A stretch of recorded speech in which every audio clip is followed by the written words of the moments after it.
Welcome back to a special edition of the Pizza Podcast with Christian and Johnny. We are in a new location tonight because... Where are we? My air conditioner broke. My air conditioners.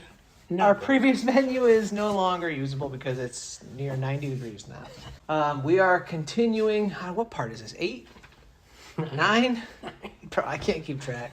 There's a lot of Moses. Yeah. Lots. Not a lot of table. I'm sorry. But we're continuing our discussion on Moses. But before we get into that, let me explain the pizza we have tonight. It is a special pizza, Chinese pizza. Mm-hmm. Because Moses, I don't know if you know this or not, he was 10% Chinese. Definitely did not know that. Yeah, he's Egyptian, Chinese, Orient. How do you know this? I don't. Yeah, it's like I don't know if I believe you there. It's You straight up Hebrew. He's not Egyptian at all. He's Chinese, Hebrew, yeah. Egyptian. Okay, maybe he wasn't. Did you have fun making this pizza? Maybe he wasn't Chinese. I don't know. But Definitely we wanted to throw this in here. This is a beautiful pizza made with lo mein. It's got shrimp. It's got chicken. It's got beef. It's got yum sauce. It's got mozz. Because nothing goes with Chinese food like mozzarella. We even have some fortune cookies that we're going to dig into at the end. To answer your question, though, Johnny, I did not have fun making this pizza. Why not? Because it had to be transported before being made to a new location in which during the transportation process, the dough basically fused together and then had to be re-rolled without a rolling pin or any adequate utensils, and then it just became elastic. And therefore, I couldn't get enough stretch to stuff the crust like I wanted to. I was going to do a lo mein stuffed crust. It was going to be amazing. We'll have to do it again some other time, though. I wish I recorded it. I was having fun. You were having fun watching me get frustrated. How many of the 10 Commandments did I break while we were making this pizza? None. That's right. Well, yeah, thou shalt not curse is not in the 10 Commandments, right? Correct. Yeah, so we're good. We're safe. Just kidding. Relax. So in chapter 32, well, up to this point, Moses and the people are in the desert. Moses is up the mountain, hanging out with God, just chilling. Everyone else is down at the bottom at base camp, hanging out, right? Eating their manna. Just waiting, yeah. Making fun things out of manna. I don't know if you noticed, like later on in further chapters, I don't remember which one. They're making stuff out of manna? Yeah, like, because they're eating manna for 40 years, right? Yeah. So it says in here, and we might find it, I don't know, I remember reading it, but they were making like anything and everything out of manna. It was like Iron Chef Manna Edition. Because it says they were making cakes and breads and like anything and everything they could that was different, like mixing it with spices. And so it was basically like the main ingredient for them, and then they were just going off and making all this cool stuff. I definitely missed that. So I thought that was pretty interesting. Yeah. So yeah, it's basically like Iron Chef Manna Edition, which would be kind of cool. So chapter 32, Moses is up. God inscribes the 2 tablets for Moses. It doesn't specify here, but it's assumed that the 10 Commandments were on it, which I'm pretty sure they are. But there might have been more because it was... And all the movies you see and everything, every picture, and it just shows Moses with 2 perfectly, like, it looks like tombstones almost. Mm-hmm. And they're just etched right there, 5 and 5. Oh, 10 Commandments. Mm-hmm. No, bro. The Bible says clearly God inscribed them both front and back. He used both sides of the tablet. God never let anything go to waste. He used both sides of the tablet. And then if you think about it, well, let me read something here. Let me just bring it in, and then I'll make a point I was thinking about the other day. It says, when the people saw that Moses was so long in coming down. So I don't know how long he was up there. Yeah, I read when the people saw that Moses delayed. Delayed. Did they expect him back at a certain time? I'm like, how long was this delay? And how can they say that it was a delay? I guess he was just old. Like, oh, this guy's taking forever to get down this freaking mountain. Yeah, did you tell them, like, if I'm not back in 15 minutes, just wait longer? Could run it like 40 days. 40 days? Yeah. I don't know if it was this time or next time, or both times. I don't remember it being this time, but he was up there long enough for the people to say, we're bored. Aaron, make us some gods. Make us a god. Yeah. Which I want to say, like, part of me wants to comment on how stupid the people were. So stupid.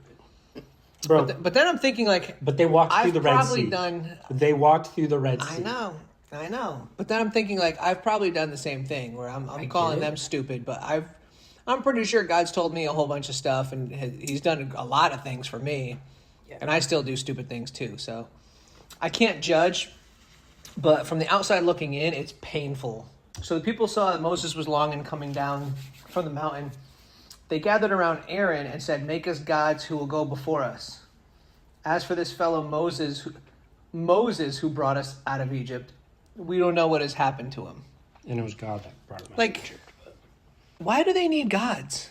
So funny thing, yeah, one day, Go ahead with it. working at Hobby Lobby, I see these golden calves. Oh my gosh. I was like, bro, we're a Christian store selling golden calves. I just thought it was hilarious. But they're on clearance. So I'm like, oh, maybe they're just getting rid of them because they're like, oh crap, we're not supposed to sell these.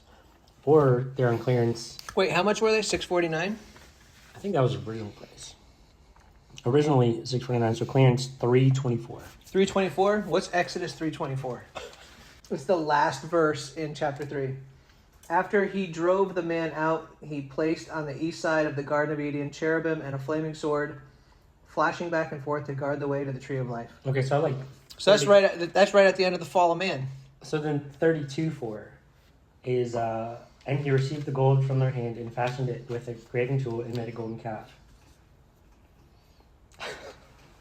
No, it's not. 32:4. You got it. What, the next page? That page? Yeah. 32:4. 324. And they were $3.24? That was a clearance price. Bro! Yeah. I really wish I knew that before this. I would feel like I'm shocked. The fact that I'm figuring this out right now is blowing my mind. 32:4. He took what they handed him and made it into an idol cast in the shape of a calf, fashioning it with a tool. That's funny. Is this pure coincidence or is this some sort of sign? Because that is... Why would they clearance it to that price? That's half off of $6.49. I guess that they round. But no, signs are so weird to me because it's like, okay, something's hard. Is that a sign to stop? That's not meant for me. Shouldn't do it. Maybe sometimes. Or something's hard. It's just a sign to keep going. You're supposed to do this. Like, which one is it sometimes? Depends on what the sign says. Signs are so weird to me, man. I don't know how to... If the sign says stop, then stop. I mean, signs are meant to be pretty clear. I don't know. So, yeah. So this is the madness. So the people get bored waiting for Moses. And they go to Aaron and they tell him, make us a god, or make us gods, small g, who will go before us. So Aaron, who has been with Moses this entire time, who was supposed to be the smarter of the two, that was supposed to speak for Moses, who hasn't said a single freaking word, like, ever. Now when he finally talks, he's like, all right. Right? So Aaron, through all of this, like literally the prophet of God, goes, take up the gold earrings that your wives, your sons, and your daughters are wearing, and bring them to me. So all the people took off their earrings, brought them to Aaron. He took what they handed him, made it into an idol cast in the shape of a calf, fashioning it with a tool. Then they said, these are your gods, O Israel, who brought you up out of Egypt. And the crazy thing is, all that jewelry and gold is the Egyptian gold that they plundered when they took out. I have a lot of questions here. One, well, some things just can't be answered because you can't fix stupid. But one, why would the people want a god to worship? Like, why are they so desperate to worship something? Mm-hmm. It makes no sense. Two, why would Aaron not go, hey, idiots, have you not seen everything? And heard everything. That has been going on. And they just agreed to this is before. Is this before they got? Because we just did the Ten Commandments. This is going back before the Ten Commandments came again. We haven't gotten the Ten Commandments yet. Because Moses comes down the mountain and breaks them. Yeah.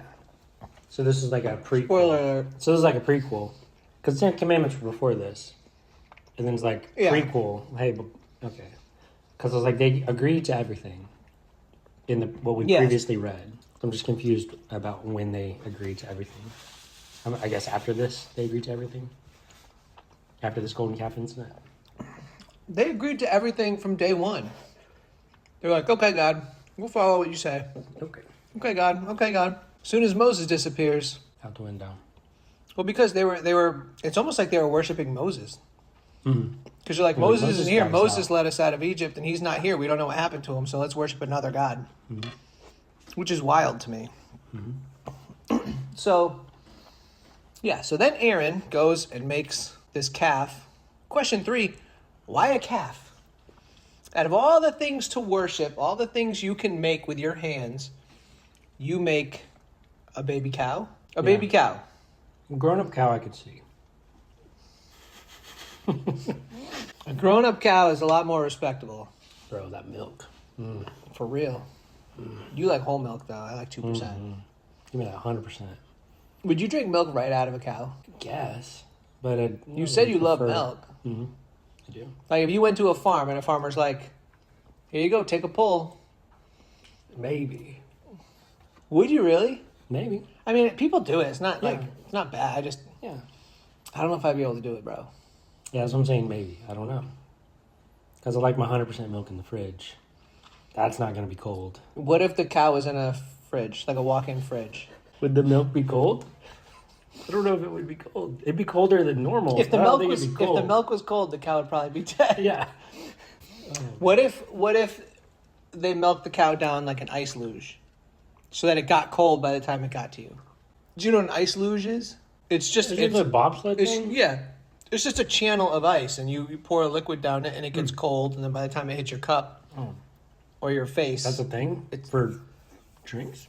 in certain areas, yeah, certain venues, mostly bar scenes and stupidity. I've never heard of that. Yeah, they do that stuff. I mean, it works with anything. Interesting. So if you put the milk down the ice luge so that it was cold, it's fresh. Would it get cold enough? I don't know. You I like milk. it cold, bro. All right, what if we put the cow in a freezer? I don't know. I would consider trying it just to try it, but I don't think I would like it as much. Maybe one day we'll see. Maybe one day we'll have a podcast on a farm. If we get We'll just keep changing 50,000 locations. views, 50,000 subscribers, we'll drink milk from a cow. 100,000 cockroach pizza. And we'll do the podcast on the farm in a stable? Live. Or not in a stable? Live in a manger? Sure. Why a cow, though? Out of all the things to worship, is there something behind it? If you're watching and you know any backstory or anything that's behind why, out of all the things you can make to worship as a god, why a calf? A baby cow. Put it in the comments, because I'm very curious. Teach us. Teach us. Whatever you say, we will believe. Help So please us let us help know. you. Whatever you teach us, we will believe. I wouldn't go that far. We're just trying to figure things out as we go here. It's all good.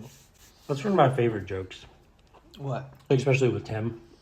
I'm like, the whole, like, teach us, like, you know everything. He's like, no, I don't. And I'm like, yeah, what would I say? Like, he did the research so we could show ourselves. What is it? Study the verse, like, study to show yourself approved. Like, he did the research to show that we could be approved or something like that. Yeah, he did the work so we can go to heaven. They make a calf, which we don't know why. But now nobody has any jewelry, so fashion's out the window. I think they have some jewelry. Well, they just melted it all. I don't know all of it. And how did they melt? They just put it in a fire pit? It's not like they had crucibles in the desert. Like, they must have been really good at... Either that or this calf looked like... A lot of mysteries. Looks like the Terminator when you hit him with a shotgun. Like the Yeah. in, That is funny, in Terminator 'cause 2. it It's is probably funny just like... 'cause- Yeah, because what Aaron ends up saying is funny. Yes. When I picture the calf. Yes. Yeah. Aaron's like, oh, it formed itself. Like, is it really a calf? Like, he's like, it just came out that way. Like, all right. Yeah, because it clearly says Aaron made it into an idol cast in the shape of a calf, fashioning it with a tool. So he designed it. He built it. He's responsible for it. So then when Aaron saw this, he built an altar in front of the calf and announced, tomorrow there'll be a festival to the Lord. Like, how big do you think this calf was to build it? Does he say Lord here as in Capital L. like Lord God? Yeah, capital L. So he's saying now God is this calf? I guess. So the next day they rose early and sacrificed burnt offerings, fellowship offerings. Then they sat down to eat and drink and got up to indulge in revelry. I like that word.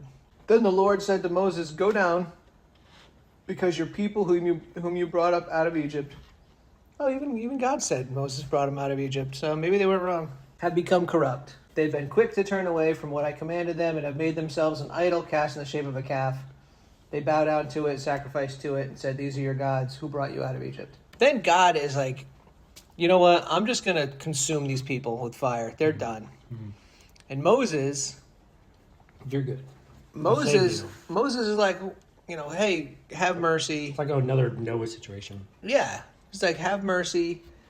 Because if you do that, then all of the Egyptians are going to say, like, why did God bring them out here if he couldn't save them? Blah, blah, blah. Right? So Moses pleads to God on their behalf. And God's like, okay, fine. Then a lot of patience. Yeah, tons. So then Moses, he takes the tablets, the 2 tablets that God wrote, and he's going down the mountain. And did God provide these tablets too? Yes. God provided these tablets. So Moses is going down the mountain, which, like, I envision, this guy's 86, 83. He was 83 the last time I remember them mentioning his age. He's older than that. He's older than 83. Like, when I picture a stone tablet, I'm not picturing, like, something light. I mean, homie's carrying 2. They have to be thick enough and big enough for God to write all of his commandments front and back with his finger. I'm picturing they have to weigh. They could still be small. Okay, but small. Bare minimum, what, 25 pounds each? They could be smaller. No, they're not micro tablets. Could be. No. Could be a little tablet. No, even an iPad tablet is could be still heavy, especially if it was made of stone. You think it was? You think he had iPads? It could be iPad size. Moses just rolling down the hill with his iPads. Yeah. He's got 2 tablets, but they had to be heavy. They're stones, big enough to write on, front and back.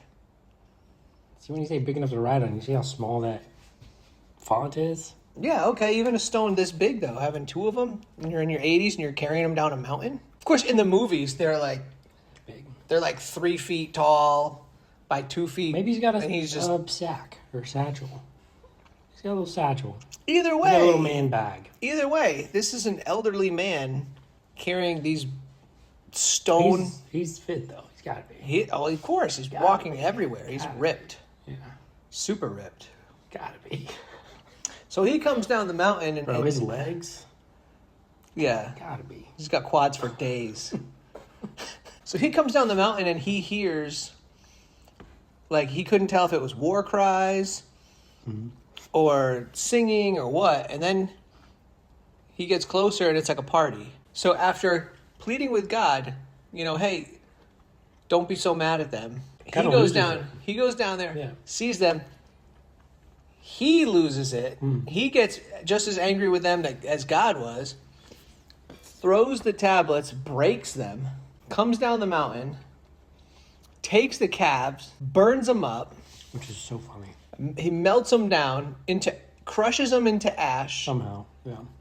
With his ripped hands, whatever. Mixes it with water and then makes them drink it. Do you think that was more bitter than the bitter water they had when they were in the wilderness thirsty? I would think so. They're drinking basically like Goldschlager. Mm-hmm. It's the first sign of Goldschlager in the Bible. Dust. How did he make them all drink it? They must have been really intimidated by him. So later on, we learn about his parents coming down from the mountain. He's got to have, I would assume, maybe some parents here too. Mm-hmm. I didn't think about that until now. God's like, I see what the people are doing. I'm going to destroy them. Moses said, no, give them a break. Mm-hmm. He goes down. He sees what they're doing. He wants to destroy them pretty much. Because he was enraged. Well, then he does order them. That's right here, right? He orders some of them to kill each other, right? Yeah, so it gets crazy. Which is weird to me, because I don't know if that's from God or not. I think he says it's from God. So Moses on his way back down, he's with Joshua. Joshua heard the noise of the people shouting, said to Moses, there's sound of war in the camp. Moses said, "It's not the sound of victory, it's not the sound of defeat. It is the sound of singing that I hear." When Moses approached the camp and saw the calf and the dancing, his anger burned, and he threw the tablets out of his hand, breaking them to pieces at the foot of the mountain.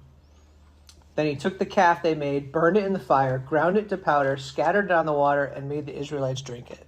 Then he said to Aaron, "What did these people do to you that you led them into such great sin?" They didn't do a thing. Yeah. And then Aaron's like, "Don't be angry. You know how prone these people are to evil." So he blamed the people, even though he was the one that didn't do anything against it. They said to me, "Make us gods who will go before us. As for this fellow Moses, who brought us out of Egypt, we don't know what has happened to him." So I told them, "Whoever has any gold jewelry, take it off." Then they gave me the gold, and I threw it into the fire, and out came this calf. Ta-da.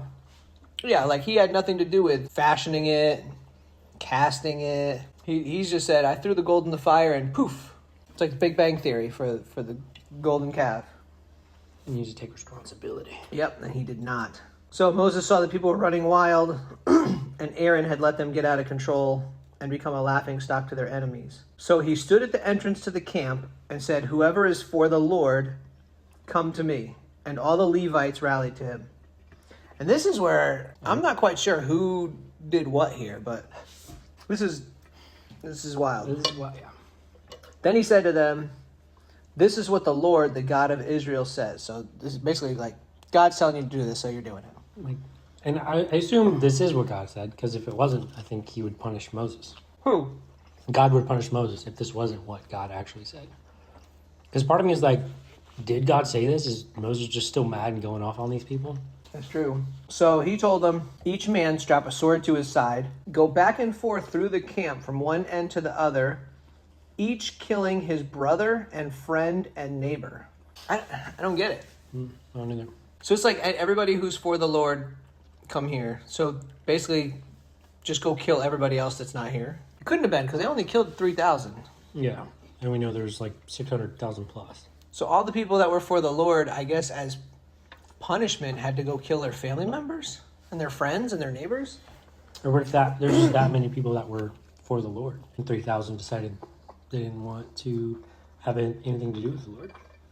I don't know. The Levites did as Moses commanded, and that day about 3,000 of the people died. Then Moses said, "You have been set apart from the Lord today. You are against your own sons and brothers, and he has blessed you." Then the next day Moses told the people they committed a great sin. "I'll go up to the Lord. Perhaps I can make atonement for you." So Moses went back up to the Lord and basically asked him to forgive them. And then the Lord replied, "Whoever sinned against me, I'll blot out of my book.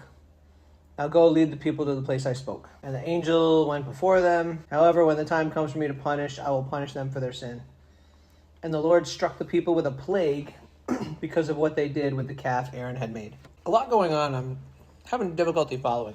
Mm-hmm. So first, they drink the gold water.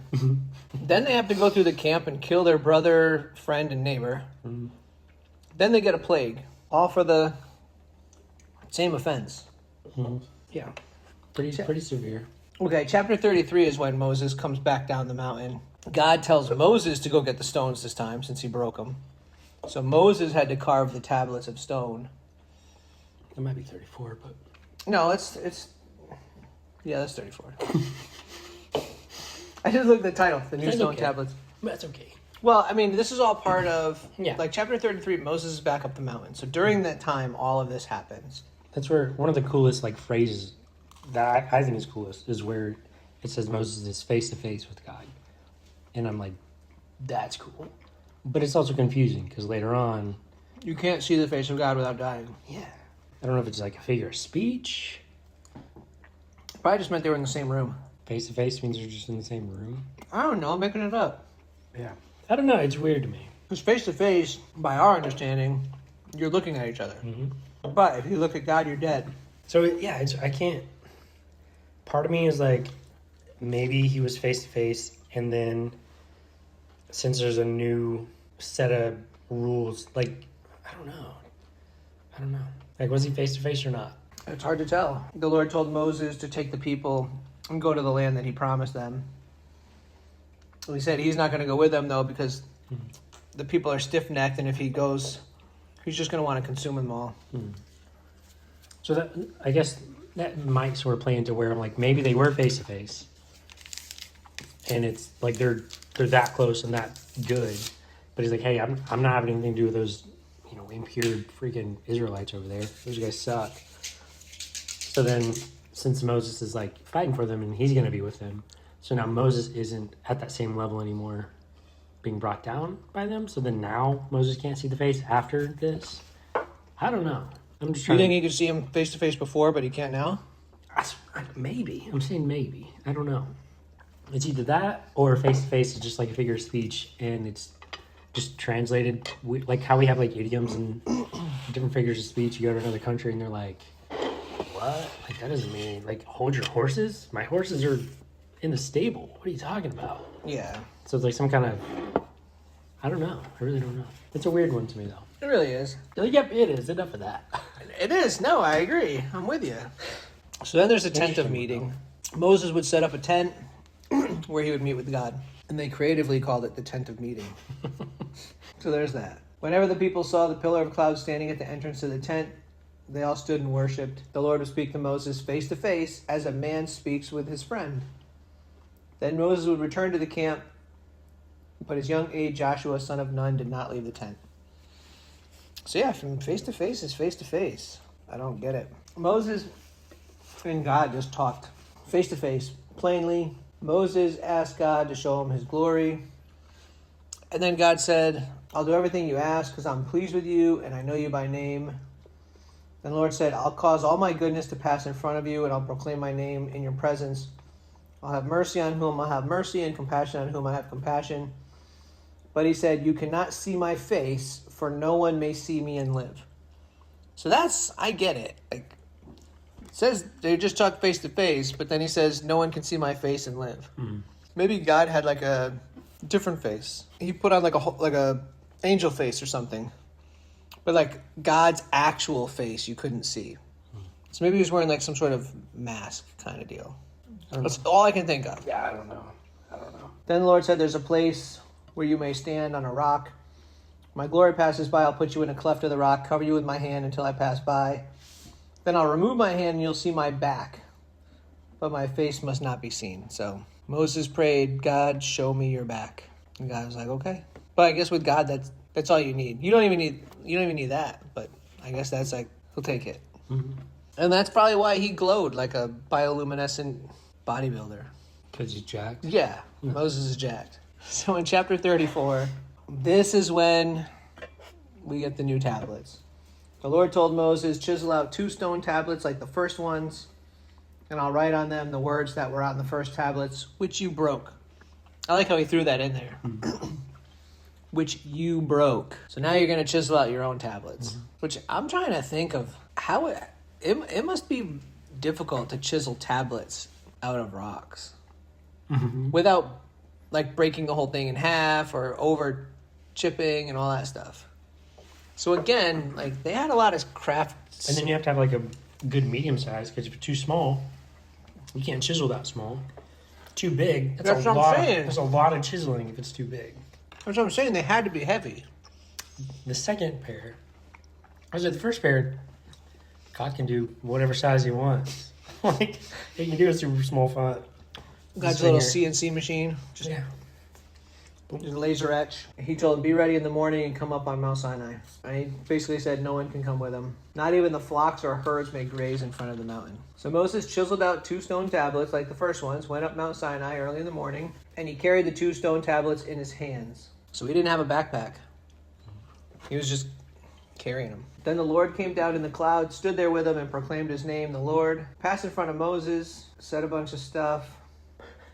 Moses bowed to the ground and worshipped, pleaded with God for the people. And then the Lord said, I'm making a covenant with you before all your people. I'll do wonders never before done in any nation in all the world. Obey what I command you today. I'll drive out before you all of the ites. For those who don't know, Amorites, Canaanites, Hittites, Perizzites, Hivites, and Jebusites. Yeah. The ites. Yeah. Be careful not to make a treaty with those who live in the land where you're going, or there'll be a snare. Break their altars, smash their sacred stones, cut down their Asherah poles. Do not worship any other god, for the Lord, whose name is jealous, is a jealous God. Be careful not to make a treaty with them. They will invite you, and you will eat their sacrifices. And when you choose some of their daughters as wives for your sons, and daughters prostitute themselves to their gods, they will lead your sons to do the same. So he's basically saying, don't mess with those people, because if you marry their daughters, they're going to talk you into worshiping their gods. Yeah. If you marry their sons, they're going to talk you into worshiping their gods. Yeah. And they're going to mess you up, because you're going to be ingrained in a culture that is not in line with God or the culture that God is setting for you. So there's a cool... So you got to be careful who you hang out with. That applies everywhere. Yeah. A cool thing that's been on my mind when I think it was mentioned in the previous chapter, the last one, it talks about he's got, so I'll just read 6, 7, I'll just read 6. Chapter 34, verse 6. The Lord passed before him and proclaimed, the Lord, a God, merciful and gracious, slow to anger, and abounding in steadfast love and faithfulness, keeping steadfast love for thousands, and then other footnote, 1,000 generations, other ones, 1,000 generations, forgiving iniquity and transgression and sin, but who will by no means clear the guilty, visiting the iniquity of the fathers on the children and the children's children to the third and fourth generation. Mm-hmm. So it's worded very similar earlier, and it was like sticking with me. I'm like, okay, so third and fourth generation, they get some punishment, but then 1,000 generations gets love. And I'm like, 1,000 generations compared to 3 and 4. I'm like, it's outnumbered. Like, how far back is 1,000 generations? We haven't even hit 1,000 generations. That's what I'm saying. I'm like, dude. A generation's like 20 years. I think I've heard 40. I don't know. 40? I don't know. Well, a generation is basically your kids growing up. Yeah. So, if you have a kid at 20, by the time they're having kids, it's a lot. It's somewhere between 20 and 40. So 20 and 40,000. We're only in year like it far outnumbers 2000. the third and fourth generation. So I'm like, okay, basically, you just have one guy who does good. 1,000 generations, there's love. Mm-hmm. But even then, if there is these 3 and 4th generations, that punishment is still going to be done out of love. Which I'm like, it's cool. I don't know. I'm trying to I was just thinking. I've been thinking about it for a little bit. I'm like, it's interesting. It's cool. You're thinking about love? A lot of love, bro. A lot of love, bro. Just like I said in the last podcast. It's only 2 commandments. I wouldn't listen. Love God, love people. Yeah. Oh, there's also another What is that, John 15:12? Oh, I don't freaking know. Is it John 15:12? I don't freaking know. Which, what book is John in? It's New Testament. It's right after Luke. It's in the book of the Bible. This is my commandment, that you love one another as I have loved you. Boom. That is cool, because I was thinking about that too. 1,000 generations. It's a freaking lot. We're only in 2025. So we're still not even a fraction of the way there. That's even like AD, but even BC, we're still not there. And then another fun part that is reiterated that we already read, verse 26 here. The best of the first fruits of your ground you shall bring to the house of the Lord your God.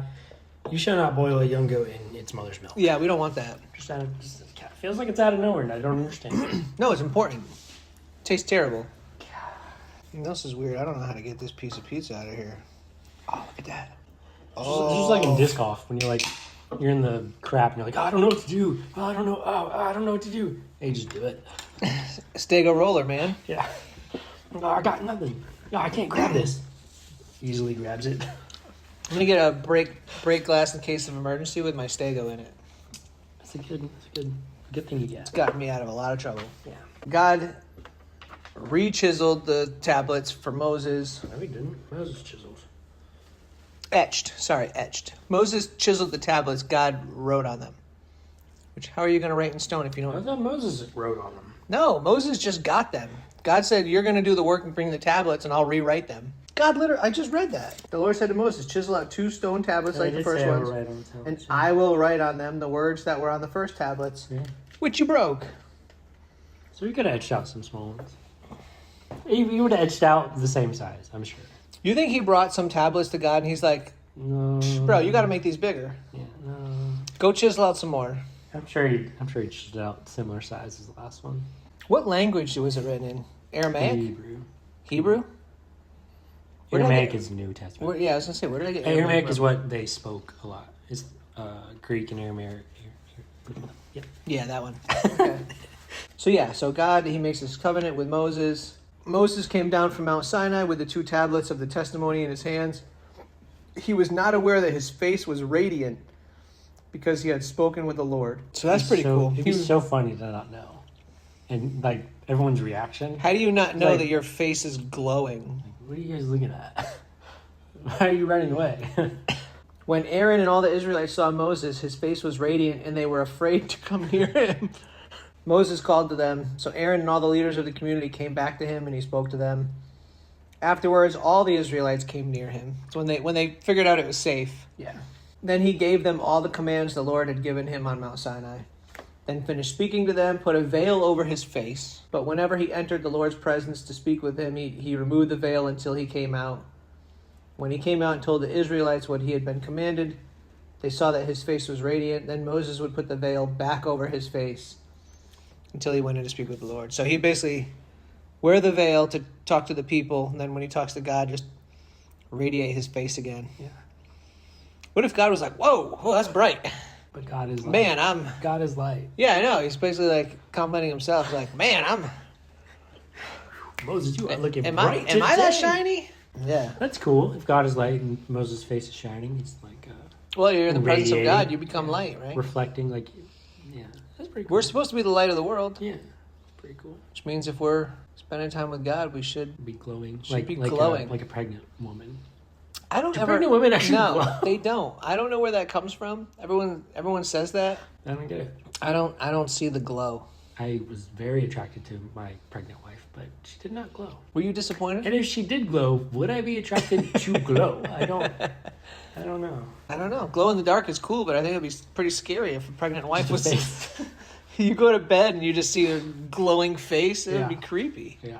Yeah, I would prefer. I would prefer not glowing, to be honest. I think it'd be cool to glow. You think? Yeah. If you could make your face glow all the time, you would want a glow face. Yeah, I think it'd be cool. Like all the time, you have no control over it. Is it because that's how close I am? Or it's just for no reason? It's just because you're weird. for You no glow. reason.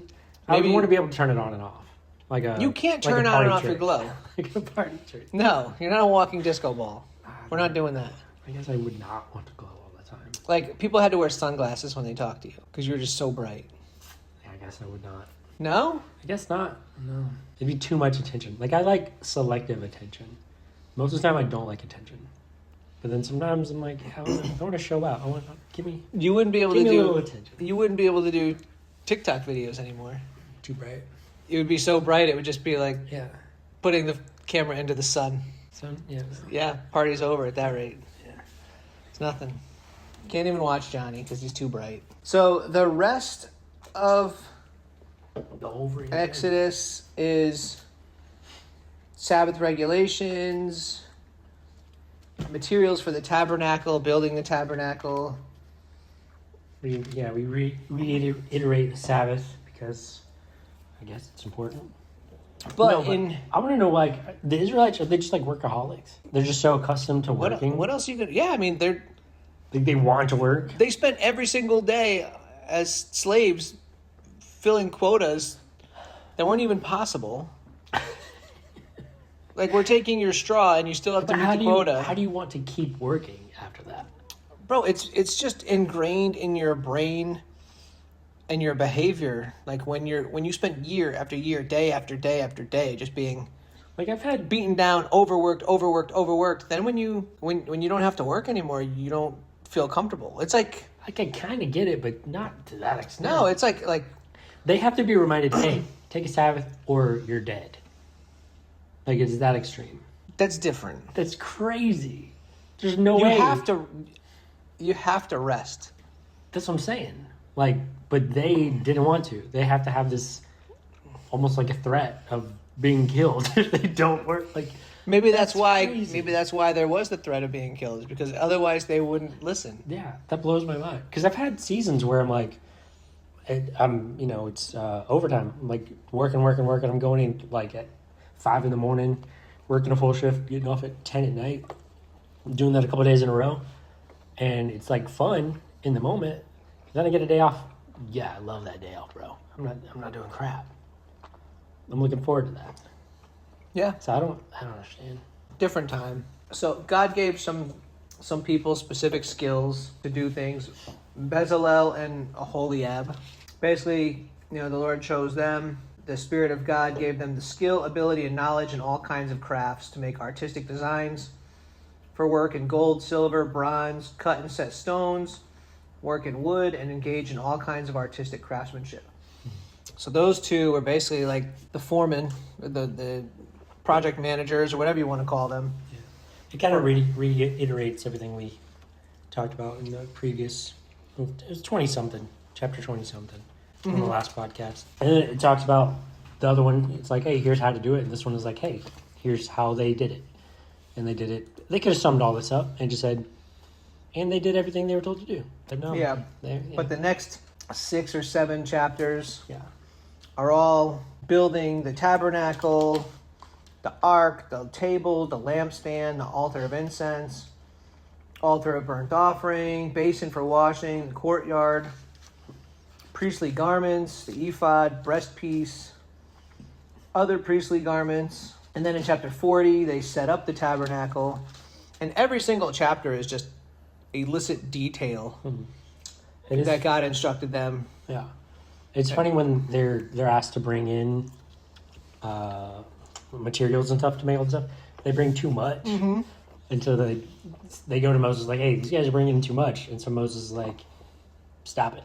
Yeah, stop bringing it. Stop bringing so much. We have so much now, we can already finish the project with what we have. And that basically finishes up Exodus. Mm-hmm. They build the tabernacle. They still have the tent of meeting. Yeah, they make everything. Altar, tabernacle, courtyard, all the garments for all the priests. And then Moses goes and inspects it all. Mm-hmm. And he's like, cool, you guys did a good job. And he blessed them. And Moses anoints, like, everything, consecrates. Well, yeah, you have to. The priest. And then the cloud of the Lord guided and stayed with the tabernacle everywhere. Well, they followed the cloud, and the cloud, when it settled, they settled. That's it. For Exodus. In a nutshell, Leviticus is filled with laws. Whoa, really? Yep. So all the different types of offerings, burnt offering, grain offering, fellowship offerings, sin offerings, guilt offerings. That's a lot of offerings. Burnt offering, grain offering, sin offering, guilt offering, fellowship offering. All the different laws that they had, like we talked before. Anytime you broke one, depending on what it was, you had to offer a sacrifice, typically a specific type of animal in a couple in a specific type of way, and just go through all of these. How to eat it, how not to eat it. Yeah, all these hoops. Pretty rough time period to live in at that point. Well, not if you're righteous. Just be righteous, bro. Yeah, just be perfect. That's all you gotta do. One of the things that was kind of stuck out to me was chapter 10, Leviticus 10, the death of Nadab and Abihu. They were Aaron's sons. Go figure, Aaron's sons. Aaron, who was a knucklehead to begin with. So they took their censers, put fire in them, and added incense. And they offered unauthorized fire before the Lord, contrary to his command. Why would they want to do that? Your transition's interesting. What's your say? What is a censer also? Like, took his censer. What is that? I think it's those little, like, brass balls on the chains that, like, I always picture them as, like, you ever go to, like, a Catholic church? No. And they like I would like to. They light the fire and they have, like, it's like a brass. Okay. It's like a brass ball at the end of a little chain, and they swing it and it, like, smokes. Sometimes it's an incense. They put incense in it. Sometimes it's just smoke. I don't know. That's what I picture. I could be completely wrong. Yeah, no doubt. Yeah, so each took his censer, put fire in Why it, speculate? laid incense on it, and offered unauthorized fire before the Lord, unauthorized or strange, before the Lord, which he had not commanded them. So yours says, like, contrary, which sounds a lot more deliberate. ESV just says he just didn't command that to happen. Contrary to his command. Censer, Censer. I was probably way off. When they say put fire in it, that's what I picture. Yeah, I think you're right. Small portable metal vessel used to hold burning coals on which incense was sprinkled. Yes. Nailed it. Good job, Mr. Catholic man. I'm going to look up some more translations of this because... Translations of what? I'm just not the biggest fan of NIV. So when it says contrary and ESV does not say contrary, I'm not the biggest fan of that difference. I'm not the biggest fan of trying to pick up these noodles with this chopstick. That's a pretty big difference, I think. So this is ESV. I typically read Home and Christian, which also says, which he had not commanded them to do. New Living says, in this way they disobeyed the Lord by burning before him the wrong kind of fire, different than he had commanded. Yeah, so there were rules. They did not follow them. So in CV, they did not use the special fire Moses had commanded them to use in the presence of the Lord. Yep. New American, which he had not commanded. They go and do this, and it says, so fire came out from the presence of the Lord and consumed them, and they died before the Lord. Moses then said to Aaron, this is what the Lord spoke of when he said, among those who approach me, I will show myself holy. In the sight of all the people, I will be honored. Aaron remained silent. So his two sons literally just got smoked by God, literally. Yeah. And Aaron's just silent. Moses summoned Mishael and Elzaphan, sons of Aaron's uncle, so they're cousins, I guess, right? And said to them, come here, carry your cousins outside the camp away from the front of the sanctuary. So they came and carried them still in their tunics outside the camp as Moses ordered. Then Moses said to Aaron and his sons, Eleazar and Ithamar, do not let your hair become unkept. Do not tear your clothes or you will die. And the Lord will be angry with the whole community. Basically, he's telling them, don't mourn for them or you're going to die. Doesn't Moses have a son, Eleazar, also? I don't remember. The point is, those two deserve to die. And Moses is telling them, don't mourn for him or you're going to die next. Yeah. When I first read it, I didn't read that they intentionally did something wrong.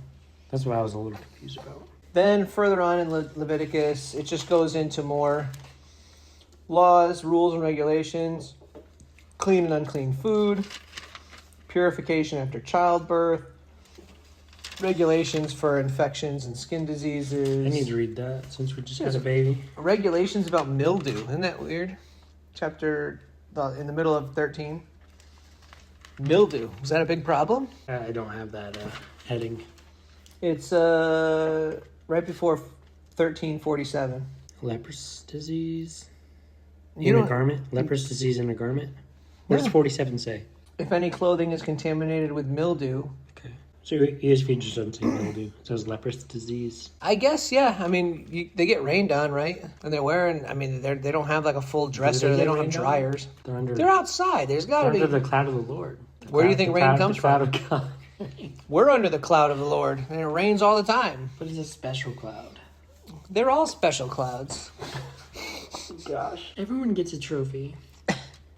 Hey, it rains on the just and the unjust. It's biblical. Yeah.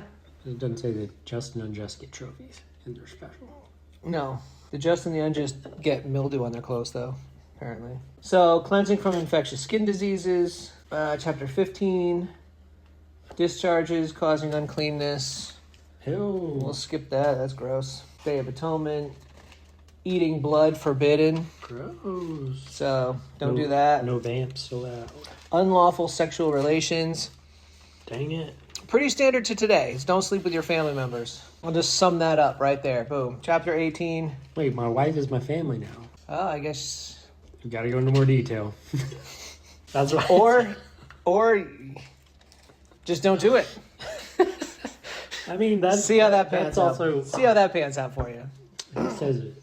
Paul? I think it's in Timothy. Like, it's better not to marry, but if you can't help yourself, get married, basically. Yeah. So family is maybe too general. Yeah. Your wife, your spouse is different. Everyone other than your spouse. How's that? But your spouse just That's can't your mom, be... stepmom, brother, sister, uncle, Yeah. dad. Yeah. Even if they're hot. Stepdad. Yeah. cousins. It goes into all of it. Like second cousins, third cousins, fourth cousins? It goes into all of it? It goes into enough. Yeah. I'm not going to read Yeah, chapter 18. If you're interested, Yeah, go for it. don't lie with a man if you're a man. Don't lie with a woman if you're a woman. Does it say that? Yeah. The woman part? Yep. Don't sleep with the animal. Where does it say the woman part? Uh, Yeah, I think it just says the man part. don't have sexual relations with both a woman and her daughter. Don't have sexual relations. These are all with- laws for men. Oh, are they? I mean, yeah. I'm pretty sure they apply to everybody. But they're everything about when it mentions a woman, they're the subject. They're the object. They're not the subject. Women are objects in the Bible. I'm not saying women are objects. I'm just saying grammatically, like subject and object of a sentence. I understand. Yeah. Don't take that clip out of context. Don't take that clip out of context. So, chapter 19 goes into various laws. Don't steal, don't lie, don't deceive, don't defraud your neighbor. It's a whole bunch of stuff. Just basically, don't be a tool bag. Yeah. And then Be a decent human being. and the punishment for a lot of this is death. Here you go, chapter 20, verse 9. If anyone curses his father or mother, he must be put to death. Death. Honor your father and mother, everybody, or you're dead. If a man lies with a man as one lies with a woman, both of them have done what is detestable. They must be put to death. Their blood will be on their own heads. Death. Leviticus 20:13. If a man marries both a woman and her mother, it's wicked. How can you marry a... biblical times, I don't know. Whatever. There's a whole bunch of stuff. Rules for priests, unacceptable sacrifices. Oh, there is one about if a woman approaches an animal. That's the only one that Yeah. talks about a just- woman. Yeah. Stay away from animals, unless you're going to eat them. Then it goes into the Feast of Weeks, Day of Atonement, Feast of Tabernacles. Oh, interesting thing. It talks about if you sleep with your father's wife, you bring shame to your father, and that's Yeah. where we had an off podcast conversation about Noah having shame. Yes, because Ham saw him naked, right? And it's like, oh, is there other meaning here? Another bringing him shame and seeing his nakedness. Well, if you see your father naked and you uncover your mother's nakedness or something like that. Basically, I don't know. yeah. Basically, it's like there's potential Ham did some wrong stuff either to Noah or Noah's wife. Speculatively putting those together. Yeah. So then there's chapter 25 is the Sabbath year. People talk about the Sabbath day. For 6 years sow your fields. For 6 years prune your vineyards. But in the 7th year the land is to have a Sabbath. Don't sow your fields or prune your vineyards. Don't reap. So basically on the 6th year, you'll harvest double. God will give you double and then you get by. Whatever the land yields during the Sabbath year will be food for you, for yourself. So the 10 Commandments are important, but some of these are not important. Well, all of these are important. They were The Sabbath year. They were for the Old Testament. Sabbath year. Sabbath year, yeah. Still important. Well, because you got to let the land rest. If you just keep harvesting year after year after year, I guess it's not going to be as fruitful. So Yeah. God's saying, 6 years, on the 7th year, let it rest. Just like with people. 6 days of work, 7th day rest. Everything needs rest. Talks about redeeming people if you're interested in the redemption, Where like you at? Boaz and Ruth. Leviticus 25. Some of the context of Boaz and Ruth redeeming Naomi and all that. So this whole book of Leviticus, the last verse, these are the commandments that the Lord commanded Moses for the people of Israel on Mount Sinai. This entire book, It was written on the tablets. or at least spoken. So did Moses have to memorize all this? That's what I don't freaking. That's a lot, bro. Either Hold on 1 second. Runs on the mountain, writes down a little bit. Frick.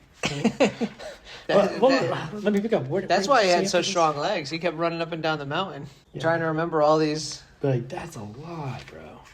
Well, that's why the tablets were written front and back. So they were big. They had to be big So did tablets. he only go up the mountain twice, or was there more times in between? That we have read. Or after? Yeah. That we have read. There have been only twice, but I have well, because God came and met him in the tent of meeting. That's where they... These are the commandments the Lord commanded Moses for the people of Israel on Mount Sinai. Yeah. So either they were all written on the tablets, or Moses had to memorize them, and then And like we said before, telephone game this to all of the Israelites. How? They must have had a billboard or something. They wrote it all up on a billboard and let people reference it. This is a lot to write down on a billboard. For real, how many chapters was it? 27 chapters? I mean, they didn't have chapters back then, but just to cover all that material. Why are you looking at my Bible funny? Because yours, like it says numbers at the top, but I'm used to a lot of Bibles say what is at the beginning. So, like, to me, that should say Leviticus 13 or 14 or whatever. I agree. Like, whatever. Yeah. Instead of numbers. No, but it's the NIV. That's what I was looking at. The NIV does what it wants. I was like, numbers 1. Because you flip the page, I'm like, just look at the corner. Well, they're going to tell you. Yeah. But it doesn't tell you. So, yeah. So we will get into numbers in the next podcast. But we're getting towards the end of Moses's life, career, journey, whatever you want to call it. He's getting closer and closer to the promised land. I bought a new Bible I'm interested to get into. Yes, I saw it on your table. You went and bought the Y'all Bible. Yeah. Y'all went and bought the Y'all Bible. No, just me. Y'all is you. No. It's y'all of you. Oh, man, there was one. I'm assuming it's, like, computer generated. They're, like, type in, whenever it's you, in this sense, like, turn it into y'all. You think there's AI? So there's, like, one verse where it says, y'all all. Like, the verse says y'all all.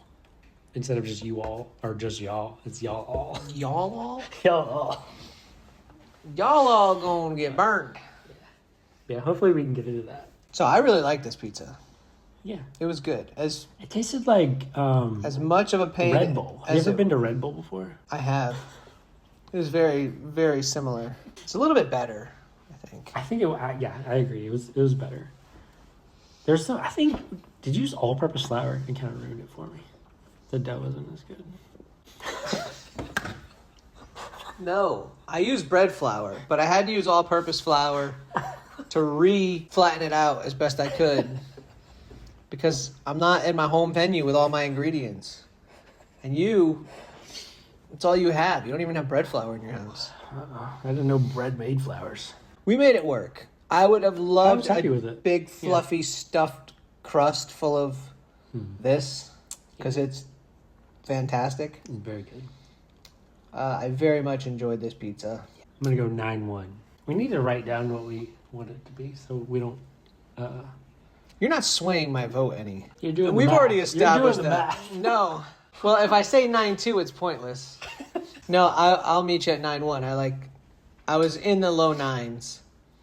I think 9-1 is reasonable. So are we going to dabble in this pagan stuff here? Yep. Let's dabble in the pagan ritual of fortune telling. And for the record, this is just a fun gimmick. This isn't really a thing. I'm going to cut that out so they think you really believe it. Sure. No, I'm kidding. Only a life lived for others is a life worthwhile. That's not really a fortune. It's a motivational saying. A time to embrace change is coming soon. That one's more of a fortune. I don't like it. Change is... I don't want change. Change is rough. I don't want to embrace change. So do you eat the cookie? I usually give it to the kids. They love them. Yeah, these things are stupid. They're pointless.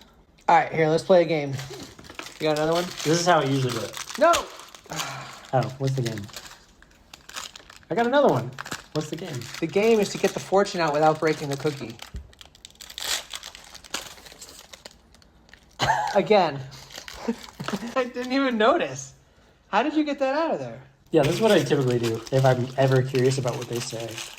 Because I don't eat it, and it like saves it from a mess. You break it up, you grab it, and then all the mess is here. Your greatest strengths are revealed in times of adversity. You think that pizza showed your strength? What strengths came out of that? What strengths came out of the adversity of making this pizza?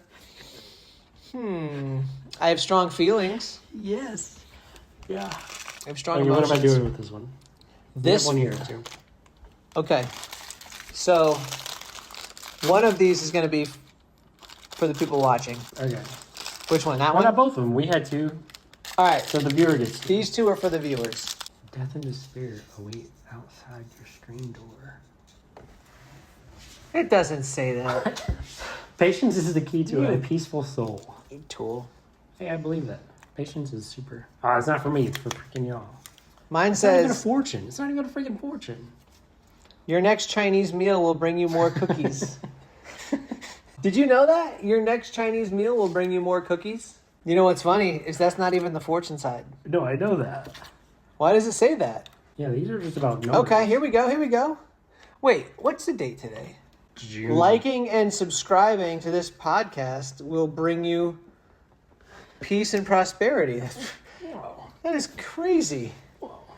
No, this says August will bring you financial security. You're welcome. That's kind of cool. Well, It it's probably is. they probably bought the August. You batch. don't know. They bought the August batch. No, they didn't. They just bought the August batch. Again, it's all nonsense, but it's fun. Enjoy it. Hopefully, August does bring you financial security. Good. Enjoy it. Enjoy the podcast. Hope you enjoyed this one. We'll catch you on the next one. Thanks for watching. Podcast over. Bro, you have to put this Yeah. on. Yeah. You're welcome.